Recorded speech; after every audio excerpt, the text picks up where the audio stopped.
तो सभी जीव जंतुओं को मेरी तरफ से नमस्कार। आज हम पढ़ेंगे 10वीं इतिहास का पहला चैप्टर जिसका नाम है the rise of nationalism in Europe. तो बेसिकली हमको इस चैप्टर में ये पढ़ना है कि कैसे यूरोप के अलग अलग लोगों में देशभक्ति की भावना आई और फिर उन्होंने क्या क्या किया। तो मिलाइए ताल से ताल और शुरू करते हैं आज का बवाल। तो बात बहुत पहले की है। उस समय यूरोप में नेशंस भी बहुत कम हुआ करते थे और लोगों में कोई देशभक्ति की भावना भी नहीं थी, क्योंकि उस समय यूरोप किंगडम्स में बटा हुआ था जिस पे रूलर्स रूल किया करते थे। तो जो ये रूलर्स हुआ करते थे बेसिकली इन पे कोई भी रिस्ट्रिक्शंस नहीं था, इनकी पावर पे कोई रोकथाम नहीं थी। तो ये मनमर्जिया टाइप थे, इनका मन करे तो रो लो, इनका मन करे तो रुला लो। तो इसीलिए इनको एब्सोल्यूटिस्ट कहा जाता है। तो इस स्टोरी को यहीं पे रोकते हैं, क्योंकि जैसे बॉलीवुड में फिजूल के आइटम सॉन्ग होते हैं वैसे हिस्ट्री की बुक में फिजूल की पेंटिंग होती है जिसे हम आगे पढ़ने वाले हैं। तो जब आप अपने इतिहास के पन्ने पलटते हैं तो आपको दिखती है एक पेंटिंग। जी हाँ, एक पेंटिंग। ये कलाकृति बनाई है फेडरिक भैया ने। ये एक देसी कलाकार, सॉरी विदेशी कलाकार थे जिन्होंने एक कलाकृति बनाई। तो इस पेंटिंग के बारे में डिस्कस करने से पहले हम उनके बारे में थोड़ा जान लेते हैं। तो फेडरिक भैया फ्रेंच आर्टिस्ट थे और इनका पूरा नाम फेडरिक सोरियू था।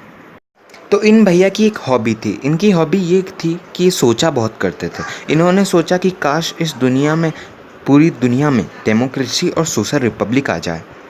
तो जैसे आप सबकी सपनों की रानी होगी, वैसे इन भैया की सपनों की सोसाइटी थी जिसको हम यूटोपियन सोसाइटी बोलते हैं। तो इनके अनुसार इस सोसाइटी में ऐसे लोग रहते होंगे जो बहुत ही ज़्यादा आदर्शवादी होंगे और उनको उनकी औकात दिखाने के लिए कोई भी नियम कायदे की ज़रूरत नहीं होगी।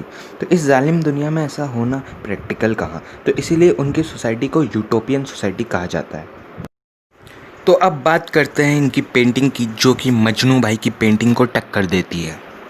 तो पेंटिंग में बेसिकली आप देखें तो आपको दिखेगा कि ऊपर ये देवी देवता इस कतार को अपना आशीर्वाद दे रहे हैं।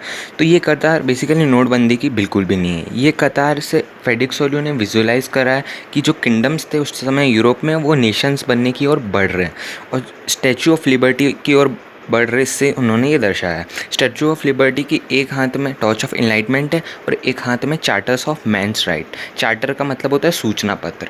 साथ ही में आप फोरग्राउंड में देखें पेंटिंग के, मतलब पेंटिंग के नीचे एकदम, तो आपको दिखेगा ये टूटे फूटे मुकुट। तो ये हैं राजा महाराजाओं के। तो ये दिखाते हैं कि अब तानाशाही बिल्कुल ख़त्म हो गई है। साथ ही में आपको दिखेगा कि कुछ लोग स्टैचू ऑफ लिबर्टी को पार कर चुके हैं। तो ये दिखाता है कि उस समय कुछ नेशंस बन चुके हैं, है ना। ये सब तो बढ़ रहे हैं और कुछ बन चुके हैं जैसे स्विट्ज़रलैंड वगैरह। तो इसी के साथ इस वीडियो को एंड करते हैं। मुद्दे की बात करेंगे अगले वीडियो से, जिसमें हम आगे का चैप्टर डिस्कस करेंगे। तो वीडियो के एंड में देता हूँ आप सबको एक डेयर। वीडियो पसंद आए तो करो सब्सक्राइब, लाइक, शेयर। तो मिलते हैं अगले वीडियो में, तब तक के लिए बाय।